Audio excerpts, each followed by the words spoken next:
사랑하는 제주제일 침례교회 성도 여러분, 한 주간 건강하게 지내시고 평안하셨는지요? 이 시간 먼저 교회 소식을 알려드리도록 하겠습니다. 이번 주는 고난주일입니다. 코로나19로 고통받고 있는 전 세계를 품고 함께 하나님 앞에 기도하는 한 주가 되길 바랍니다. 다음 주 4월 12일은 부활주일입니다. 부활주일 예배로 함께 예배당에서 예배를 드릴 수 있기를 소망합니다. 예배 참여 시 마스크를 꼭 착용하시고 거리두기를 해주시기를 바랍니다. 확진자가 점차 줄어들어 함께 모일 수 있도록 기도해 주시기 바랍니다. 조금 더 인내하고 배려하며 하나님의 사랑의 빛과 향기를 품어내는 제일교회 성도님들이 되어주시기를 바랍니다. 이 시간 기도함으로 2020년 4월 6일 예배를 하나님께 올려드리겠습니다. 내가 전심으로 주께 감사하며 신들 앞에서 주께 찬송하리이다. 내가 주의 성전을 향하여 예배하며 주의 인자하심과 성실하심으로 말미암아 주의 이름에 감사하오리니 이는 주께서 주의 말씀을 주의 모든 이름보다 높게 하셨습니다. 내가 간구하는 날에 주께서 응답하시고 내 영혼에 힘을 주어 나를 강하게 하셨나이다. 여호와여, 세상의 모든 왕들이 주께 감사할 것은 그들이 주의 입의 말씀을 들음이오며 그들이 여호와의 도를 노래할 것은 여호와의 영광이 크심이니이다. 여호와께서는 높이 계셔도 낮은 자를 굽어 살피시며 멀리서도 교만한 자를 아심이니이다. 내가 환난 중에 다닐지라도 주께서 나를 살아나게 하시고 주의 손을 펴사 내 원수들의 분노를 막으시며 주의 오른손이 나를 구원하시리이다.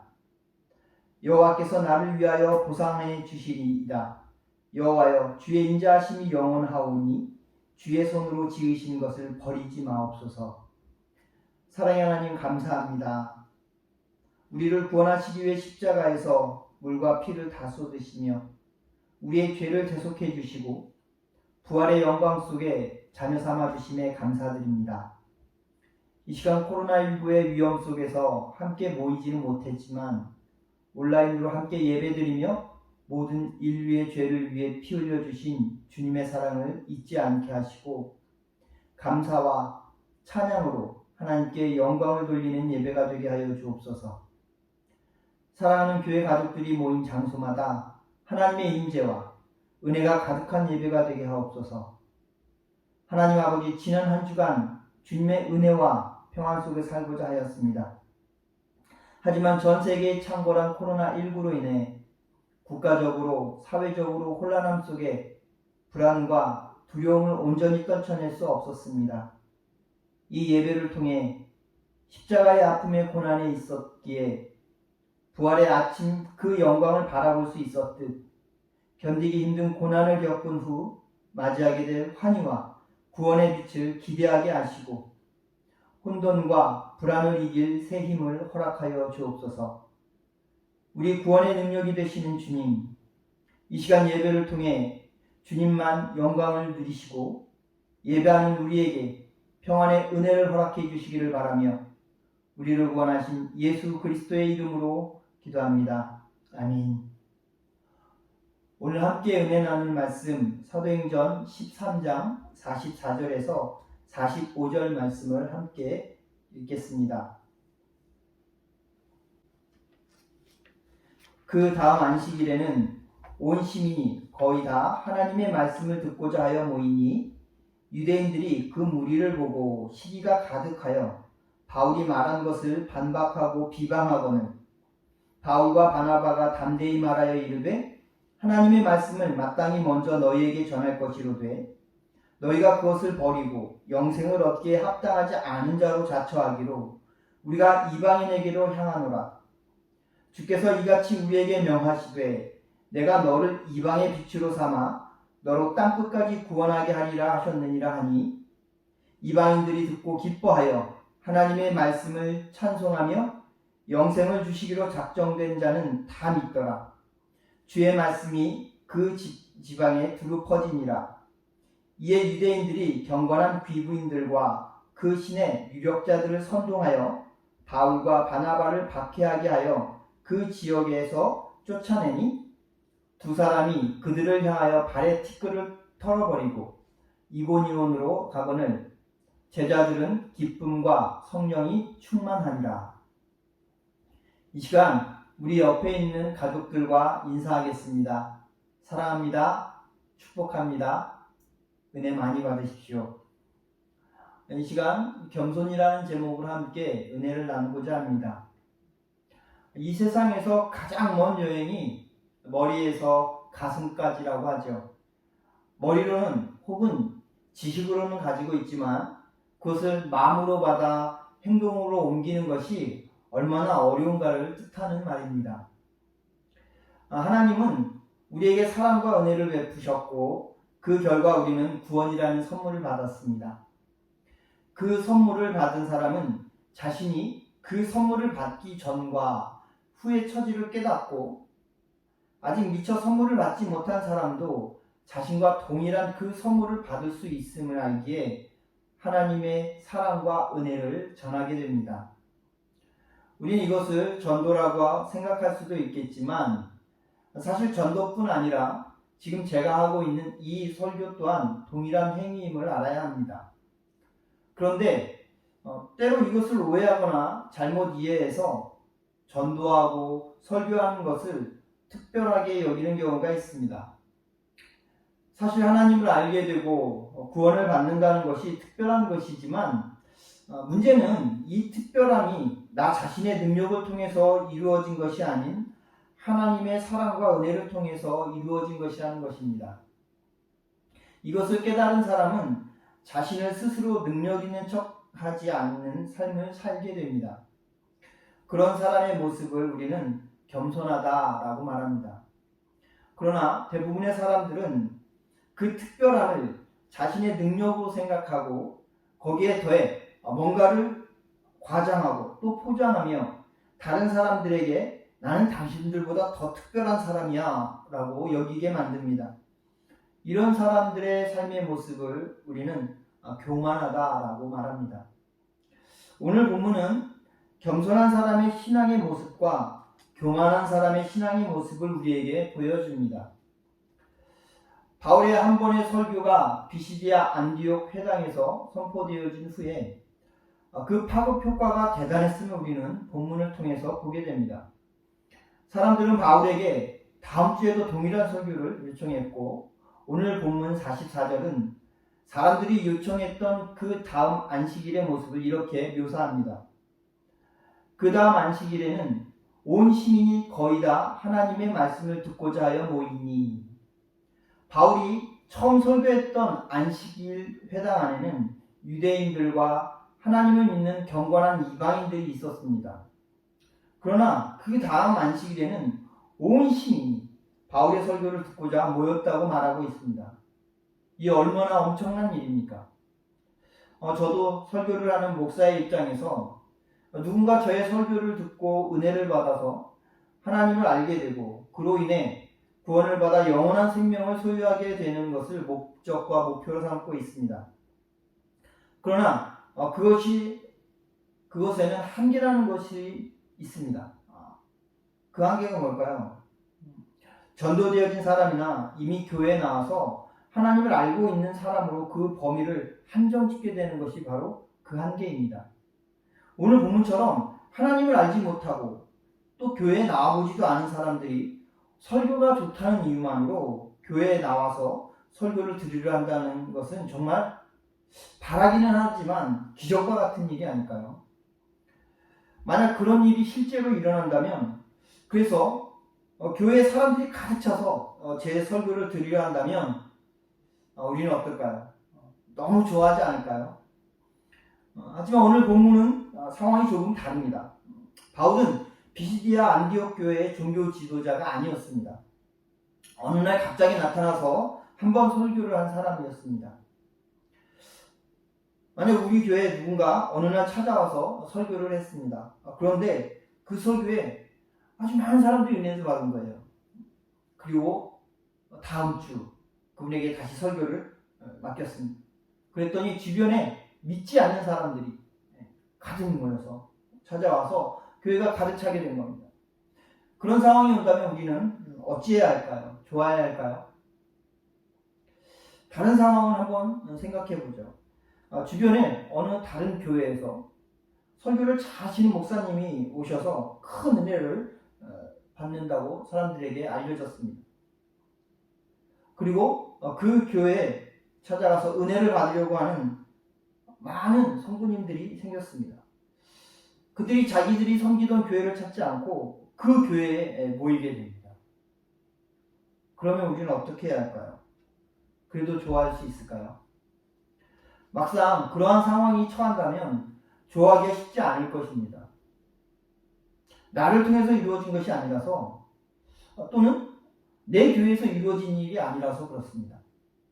오늘 본문 속에서도 그것이 얼마나 어려운지 알려주고 있습니다. 45절과 50절 말씀입니다. 45절입니다. 유대인들이 그 무리를 보고 시기가 가득하여 바울이 말한 것을 반박하고 비방하거든요. 50절입니다. 이에 유대인들이 경건한 귀부인들과 그 신의 유력자들을 선동하여 바울과 바나바를 박해하게 하여 그 지역에서 쫓아내니, 유대인들이 처음에는 시기하며 반박하고 비방이 있습니다. 바울이 설교를 너무 잘했던 거죠. 그 설교를 듣고 주변 사람들이 그에 막 다가오자 유대인들은 그를 시기해서 그의 설교를 반박하고 비방했다고 이야기합니다. 그렇게 해서 바울과 바나바는 회당에서 쫓겨나 다시는 회당에서 말씀을 전할 수 없게 되었습니다. 그러자 바울과 바나바가 회당이 아닌 다른 곳에서 말씀을 전하기 시작했습니다. 이로 인해서 유대인이 아닌 수많은 이방인들이 말씀을 듣고 구원을 받아서 영생을 얻게 되었습니다. 오늘 본문 48절과 49절이 그것을 이렇게 증거하고 있습니다. 이방인들이 듣고 기뻐하여 하나님의 말씀을 찬송하며 영생을 주시기로 작정된 자는 다 믿더라. 주의 말씀이 그 지방에 두루 퍼지니라. 이제 회당이 있는 곳뿐만 아니라 비시디아 안디옥 여러 지역에서 구원받은 사람들이 늘어나게 되었습니다. 그러자 50절의 말씀처럼 유대인들은 반박과 비방을 넘어서 바울과 바나바를 박해하고 그리고 그 지역에서 쫓아내버립니다. 이 모든 일들의 시작, 오늘 보면은 45절에서 시기가 그 모든 것의 시작이었다고 얘기합니다. 남이 잘 되는 것을 셈하고 그리고 미워하는 것, 그것이 시기인데 그 결과로서 하나님의 말씀을 전한 바울은 많은 사람들에게 그 설교에 대해서 반박과 비방을 듣고 박해를 당하고 또 그 지역에서 쫓겨나게 된 것입니다. 다른 사람들이 잘 되면 박수를 쳐주고 함께 기뻐하는 것이 좋은 것이라고, 그리고 그것이 옳은 것이라고 우리는 잘 알고 있습니다. 그러나 정작 누군가가 정말 잘 되면, 특히 내 주변의 사람들이 잘 되었을 때 우리는 그것을 그대로 행하기가 쉽지 않습니다. 바로 이 시기 때문입니다. 이 세상에서 가장 먼 여행이 머리에서 가슴까지라는 말의 이유가 여기에 있지 않을까요? 그렇다면 유대인들의 시기가 왜 일어났을까요? 지금도 여전히 선민의식, 자신들이 하나님께 특별하게 선택받은 특별한 존재라는 생각과 특별해진 자신들의 지금의 모습이 하나님의 사랑과 은혜임을 믿고 자신들의 능력으로 만들었다는 교만에서 나온 것이었습니다. 잠언 18장 12절은 이렇게 말씀하고 있습니다. 사람의 마음의 교만은 멸망의 선봉이요 겸손은 존귀의 길잡이니라. 왜 우리는 존귀함을 받고 싶어하면서 멸망을 선택할까요? 교만하면 안 되고 겸손해야 함을 알면서도 왜 교만하게 되는 걸까요? 그 해답은 하나님을 온전히 믿는 믿음이 없기 때문입니다. 나의 나된 것이 하나님의 은혜임을 믿지 않는, 나의 나된 것이 나의 능력임을 믿는 그런 어리석음 때문입니다. 성경에는 하나님께 쓰임받았던 신앙의 선배들이 아주 많이 등장합니다. 노아, 아브라함, 이삭, 야곱, 요셉, 모세, 여호수아, 사울과 다윗, 다니엘, 그 외에 많은 선지자들, 신약으로 건너와서 예수님의 제자들과 그리고 오늘 본문의 주인공인 바울도 마찬가지입니다. 이 신앙의 선배들의 공통점이 있는데요.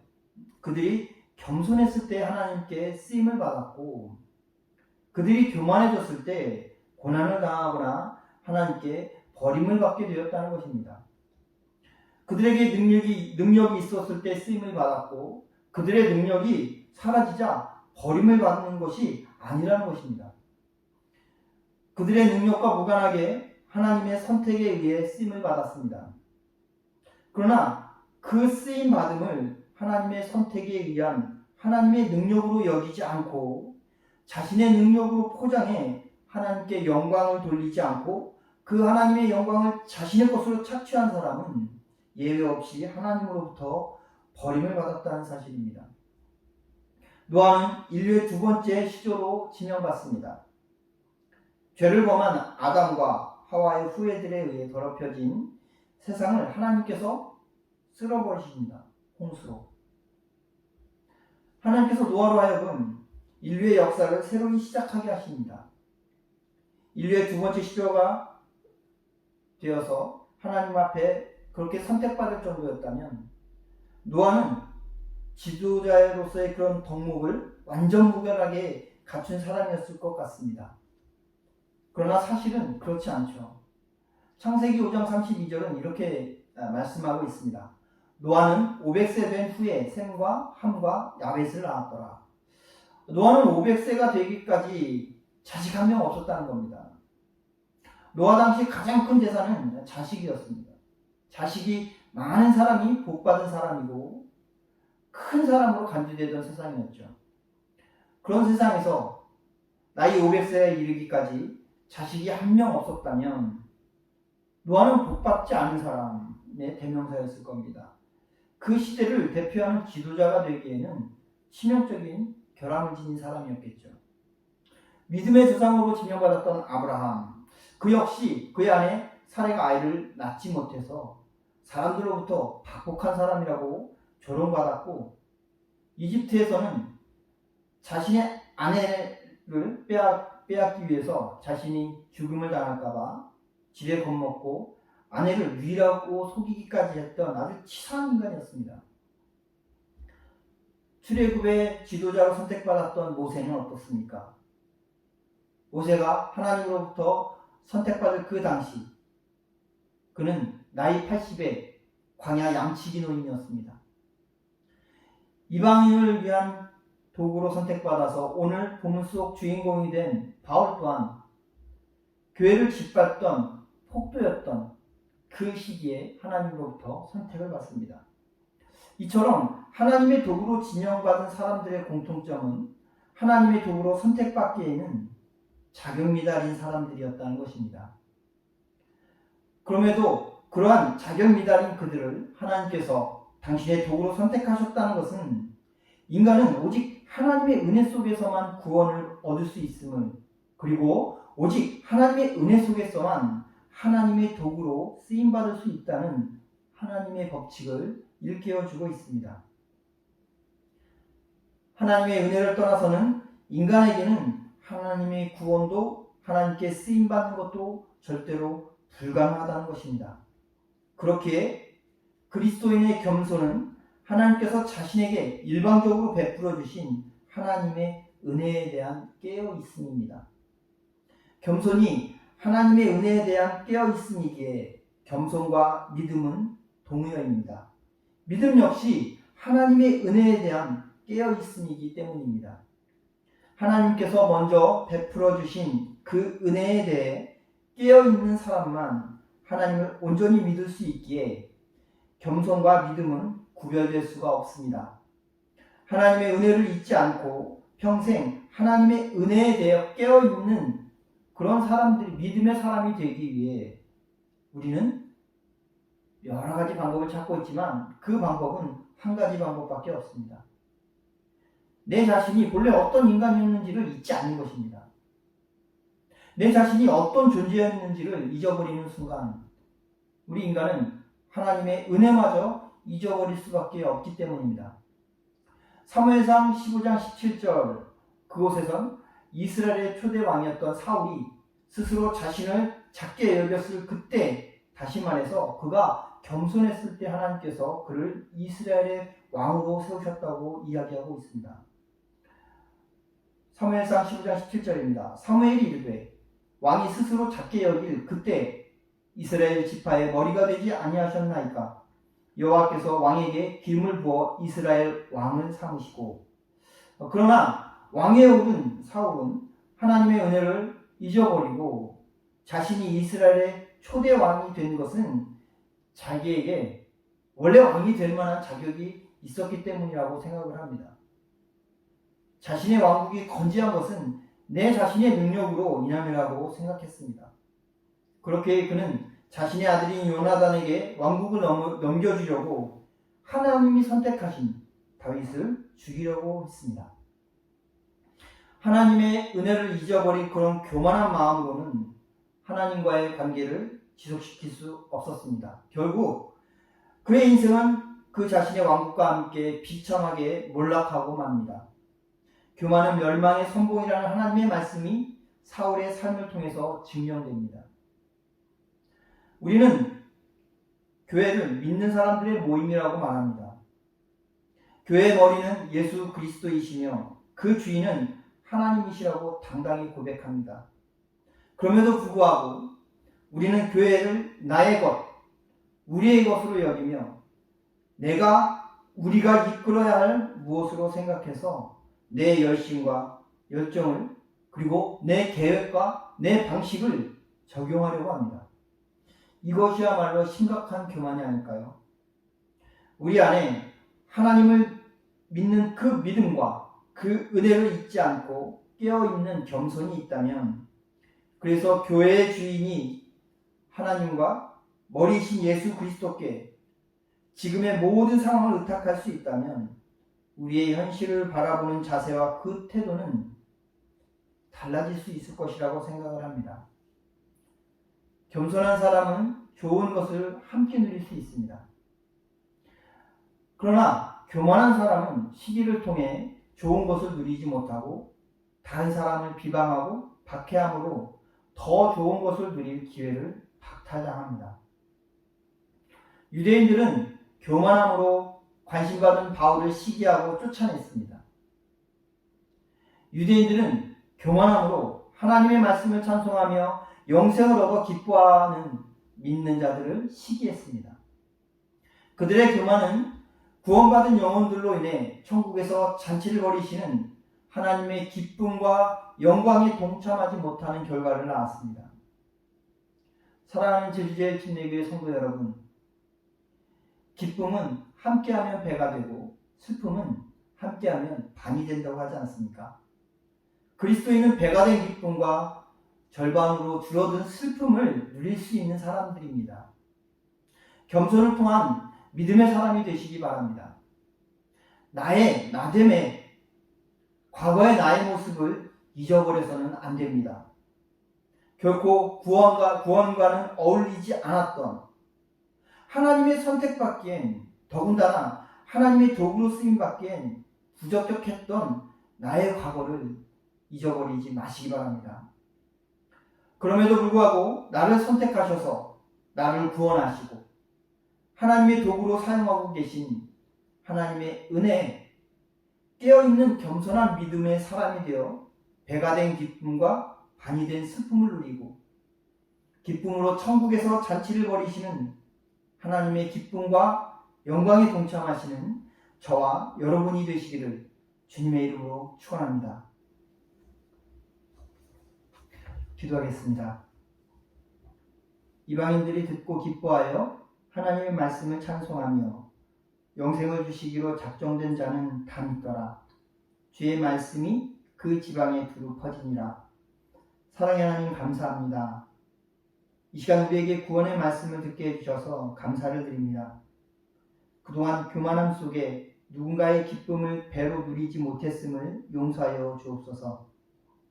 나의 나됨을 교만함으로 하나님의 은혜를 잊고 나의 능력으로 착각했던 어리석음을 용서하여 주옵소서.